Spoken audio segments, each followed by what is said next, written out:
What's up, guys? This is Nicky from the Bike Minded Podcast, and this episode is brought to you guys by the folks over at bicycle.com. They're the globe's largest marketplace for used bikes, where you can find over 20,000. You can search from over 20,000, you guys, used and refurbished road, mountain, gravel, you name it, bikes. You can search their marketplace for whatever brand you're looking for. They even deliver a box to your door so that they take all that work out of it for you. So feel free to check out their website. That's BUYCYCLE and use our code BikeMinded to receive 0% seller fees when you sell your bike on their marketplace online. Get your used bike sold so you can get a brand new one. Check it out, guys. Bicycle.com and use the promo code BikeMinded. Now let's get into this episode.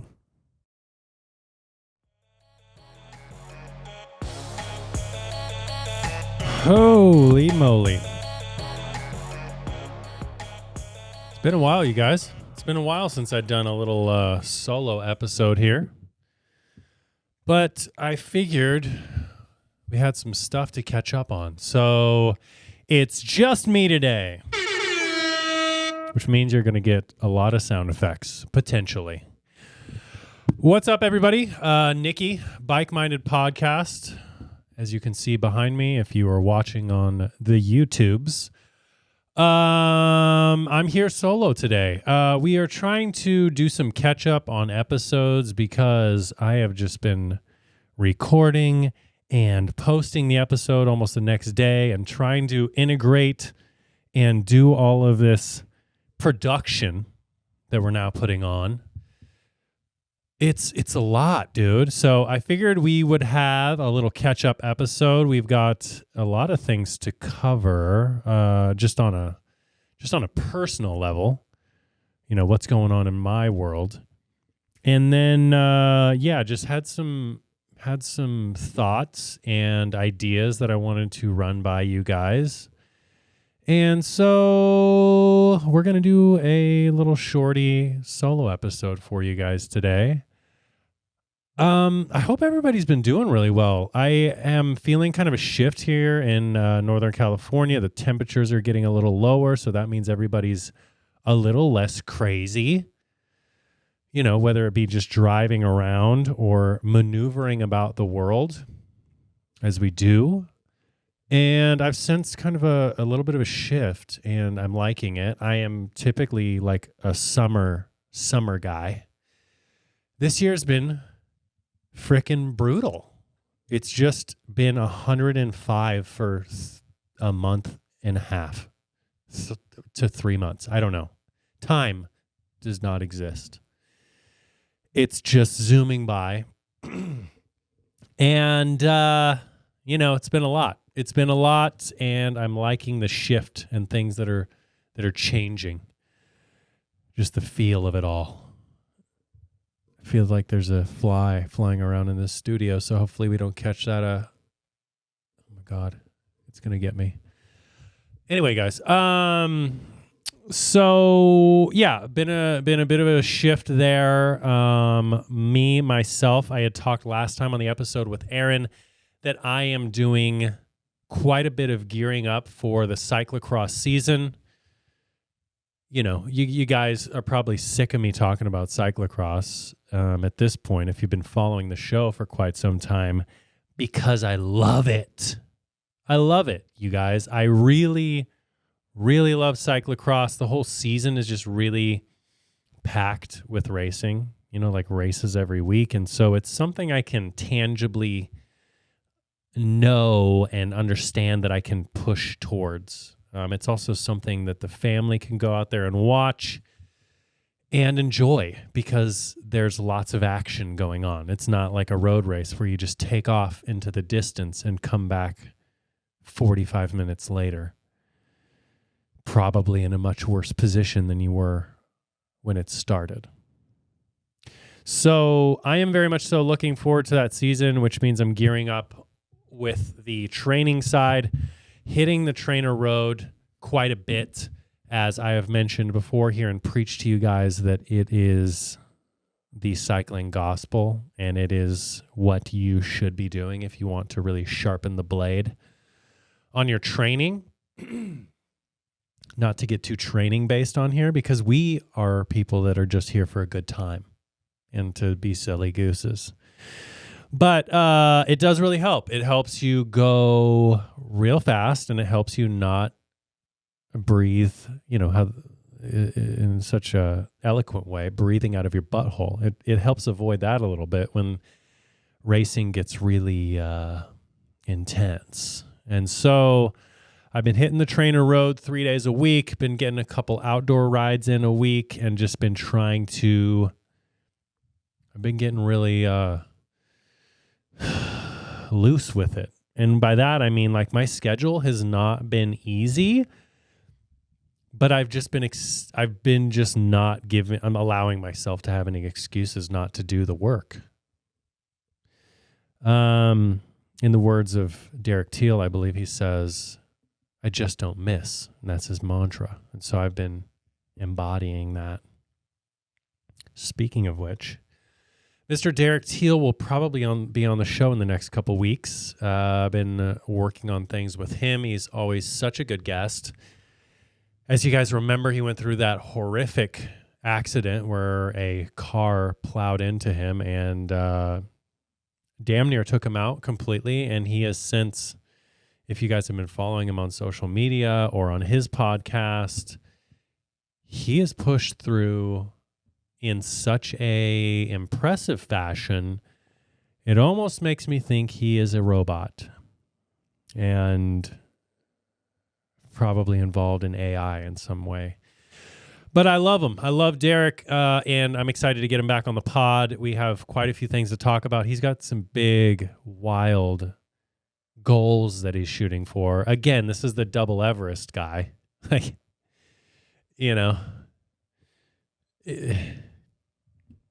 I don't get it. In the best way. I love the dude, but just he's got something in that brain, in that body that I don't got, and that's okay. He is a impressive dude, and I applaud him for everything he's doing. So look forward to that episode. We will have Mr. Derek Teal in here from Dialed Health. Check him out online if you guys haven't. DialedHealth.com, I believe. Get on some of his weight training programs. I can tell you, I have been integrating quite a bit of weight training myself. Not when I say quite a bit, it's like a day a week, maybe 2 days a week. I definitely want to shoot for 2 to 3. It's just hard, I just mentioned it. Life's always absolutely crazy. And I know that's the way it is for all of us. And we got to find ways. We must find the way to do it. And so lately I've just been hitting the gym. If you guys can see in the video, you're like, no, you haven't. No, you haven't. It's hard for me to get the gains. I got these little spaghetti arms. And, I'm trying to get stronger. Honestly, not only just actually not even really for cycling at all. Just for general health and well-being and like maneuvering about with children. I've told you guys about my back issues that I've had since gone and seen somebody and have a really good routine and haven't had any back issues. But the thing that I've been trying to focus on is like strengthening that upper body and that core so that I don't have any of these issues as I get up there in age. As we all do eventually. We all get old and we get crickety and rickety. And our bodies fall apart if we don't constantly work them. So I've been trying to do at least a couple days of that a week. It's been awesome. It's made me feel more capable. And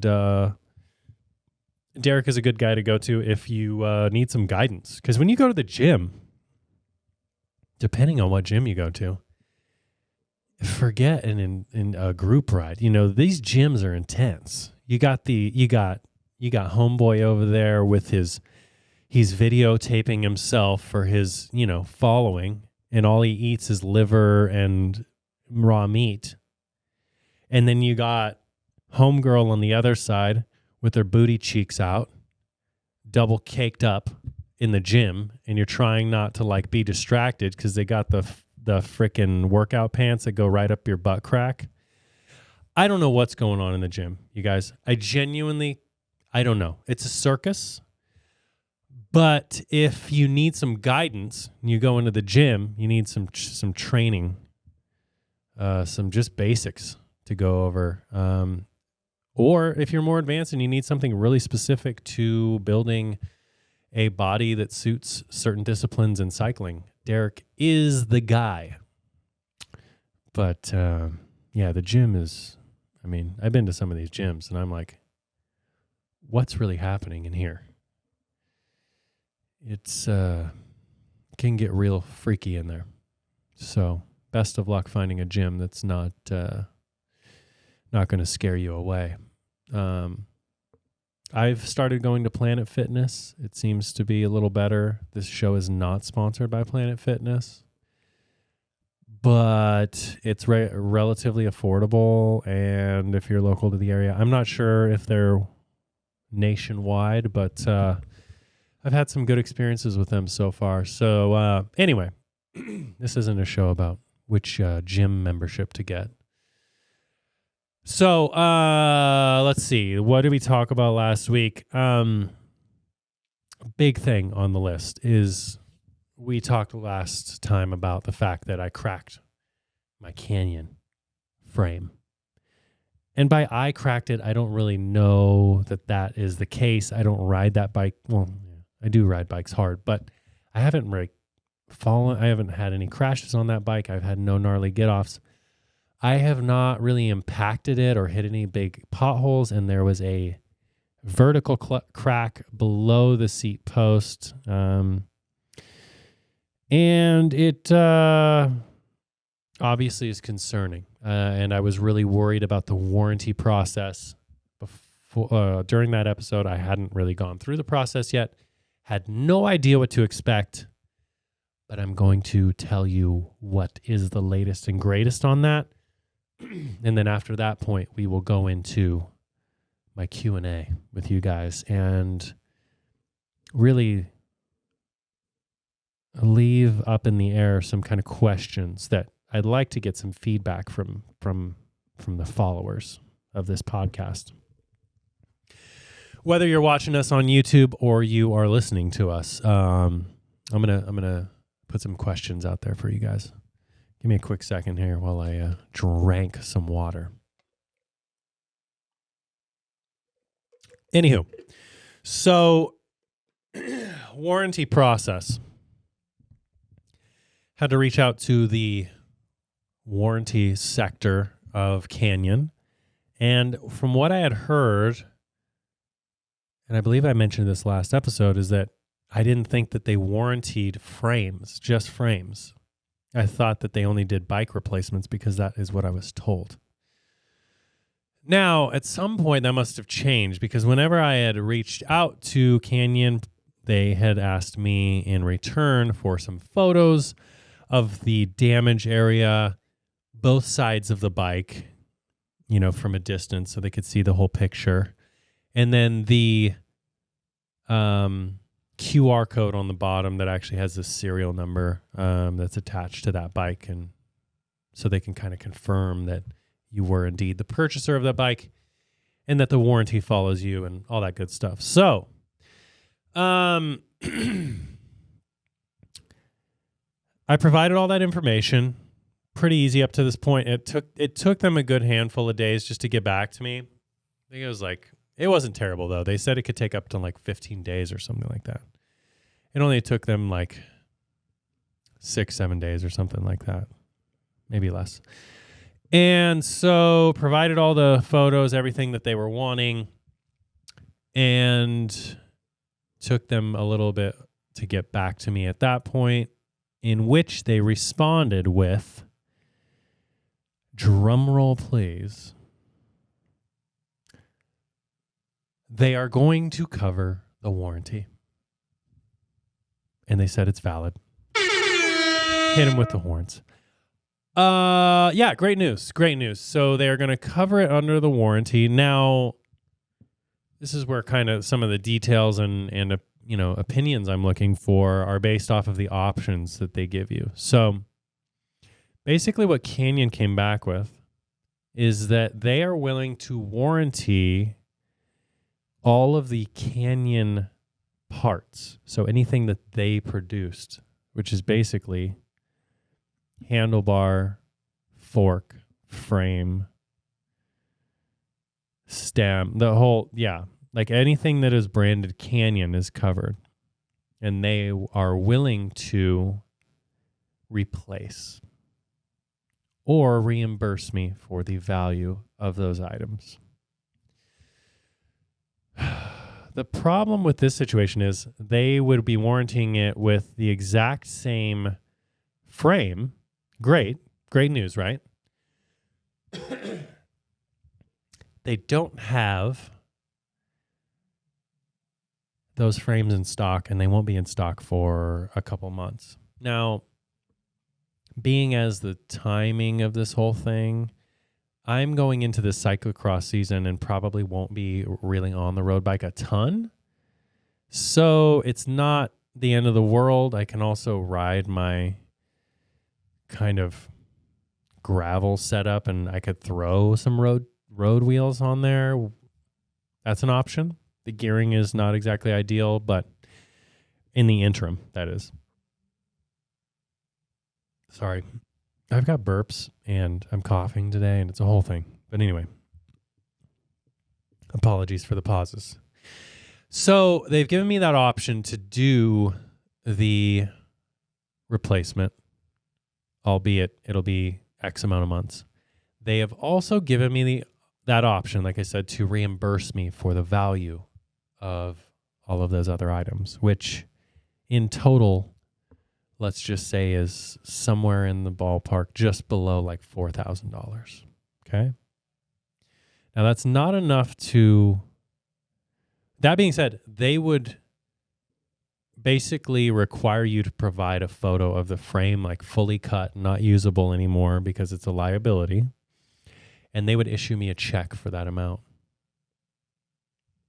I get to hold on to all of the other parts that are not Canyon based. So that's the drivetrain, that is brakes, any of the Shimano parts that are on it, the Ultegra, the power meter, the brake, the everything, basically.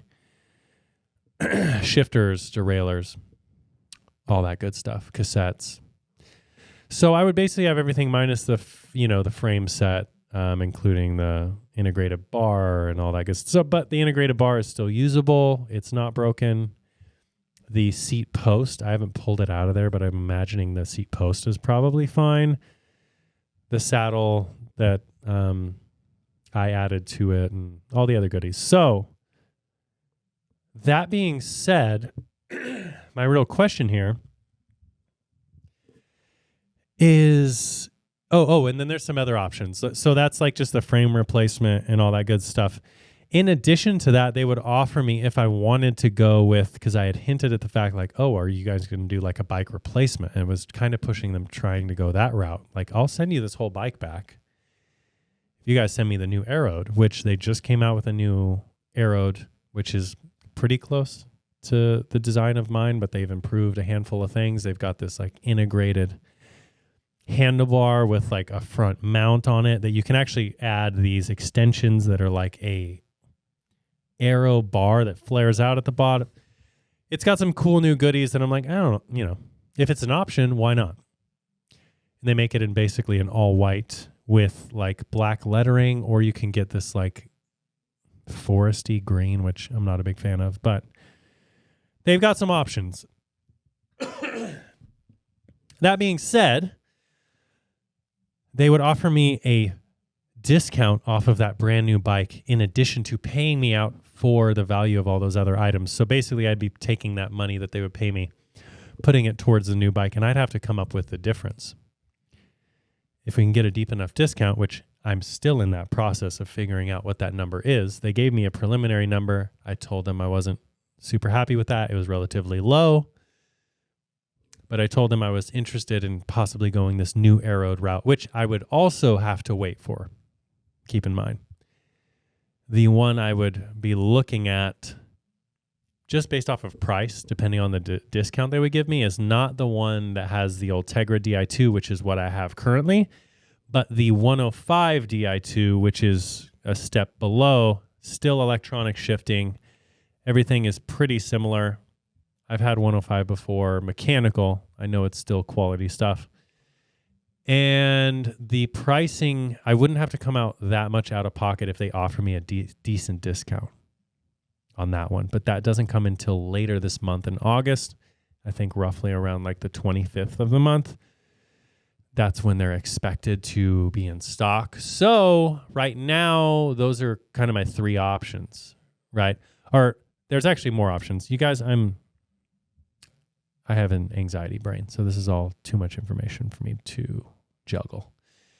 In addition to that, I could take that money and just go somewhere else, get myself a different frame, not even Canyon. I could go with my team's deal, which is through Giant. They're not giving the bikes away. I'd have to pay for those. I'm waiting to get some pricing on what the team deal would be, like let's say on their aero bike, which is the Propel.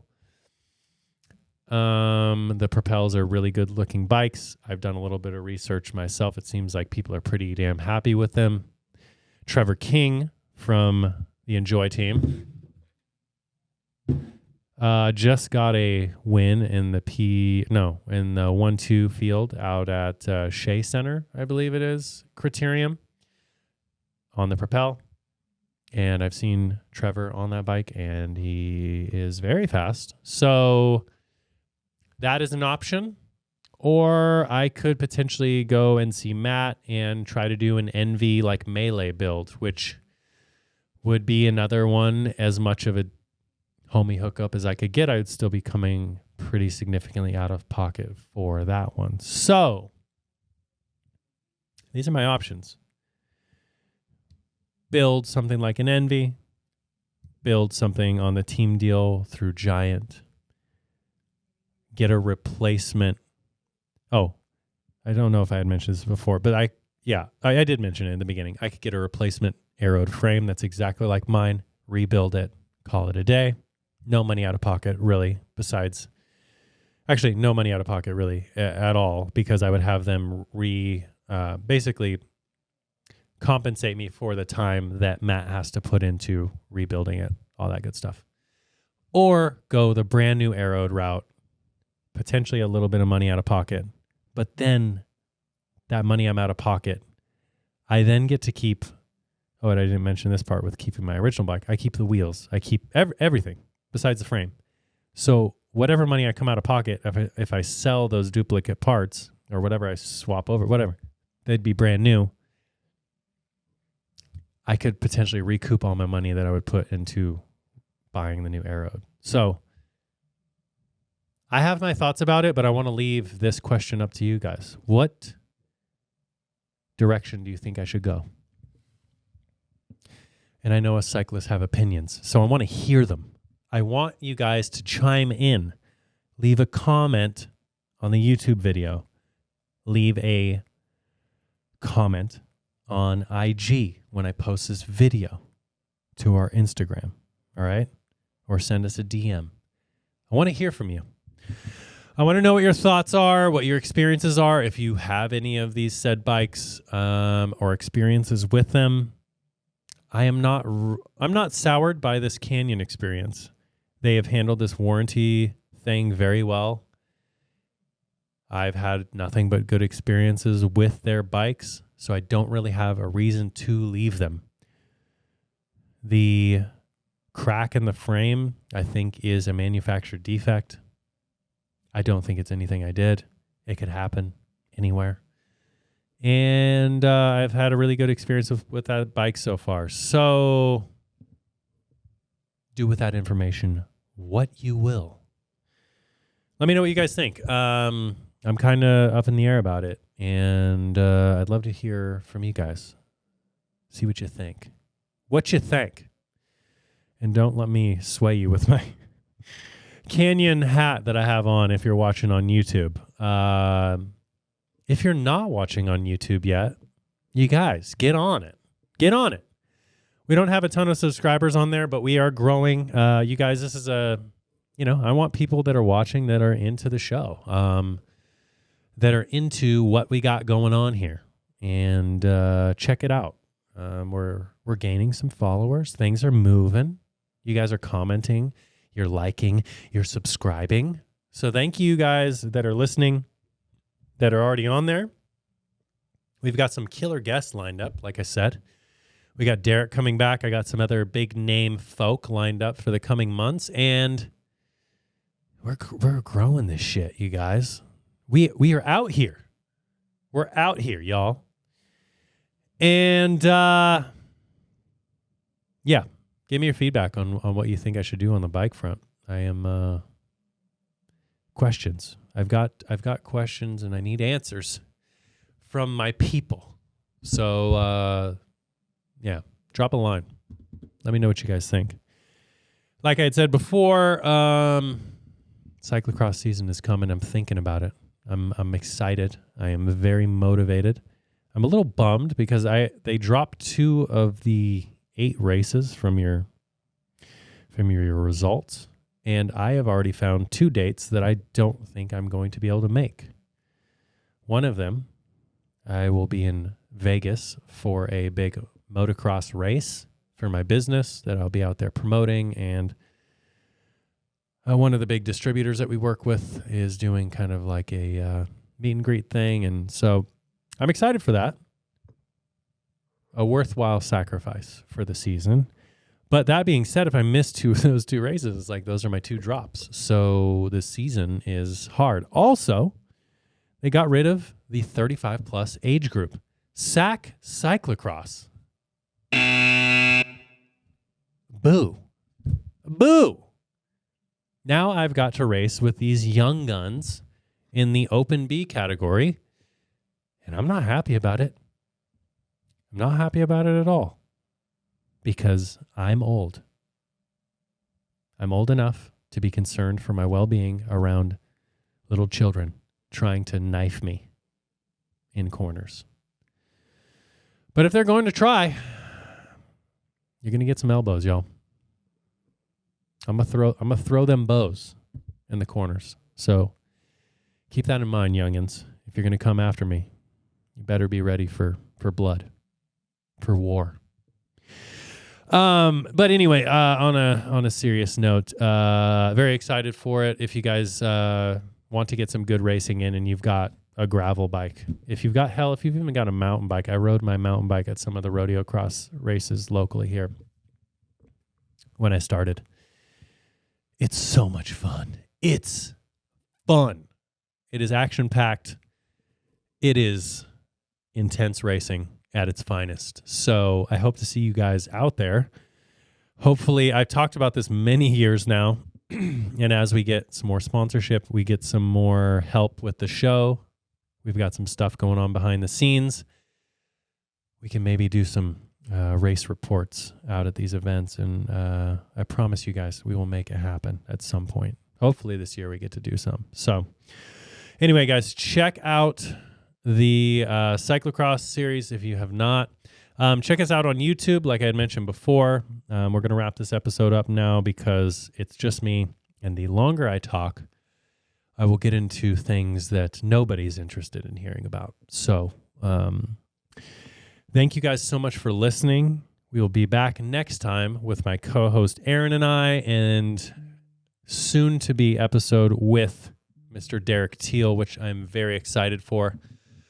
So yeah, show your support. We got a couple extra people online leaving reviews for the show. That stuff is greatly appreciated. It makes us look legit. And I want to look legit. I want to be too legit. Too legit to quit, guys. So we'll see you guys next week. Make sure you join us for another episode. And until then, I hope you guys have a great and lovely, lovely day. Check you later. Peace.